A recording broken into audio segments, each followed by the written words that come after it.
What up, what up, what up? Welcome back, welcome back, welcome back. Bab community, this is my new living room. Welcome to Vlogtober.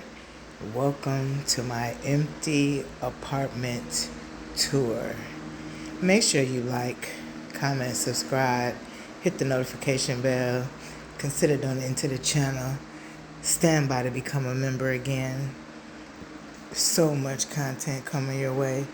This is my kitchen.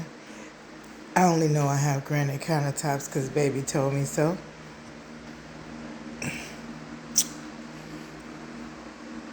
And that's my stove.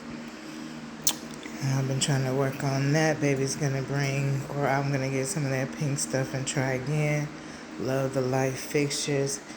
I gotta talk to them about that though because I was not able to get this one turned on.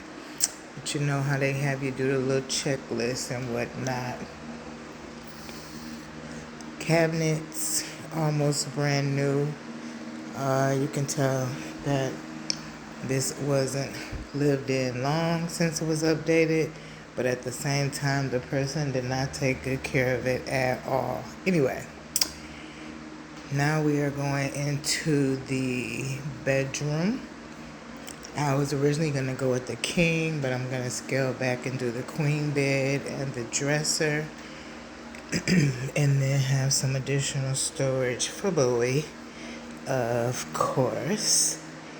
And y'all, I ain't done nothing to this apartment since I picked up Bowie yesterday. Haven't been too long, dropped him off. I'm actually doing voiceover. This is my bathroom. And if you saw the short, I did a short of me adding the shower curtain and accessories. I love, love, love those lights. Love, love, love those lights. Yeah, and the other stuff will arrive for the bathroom. But anyway, I'm doing this on CapCut because KindMaster was giving me some kind of error, and I wanted y'all to be able to get the empty apartment tour.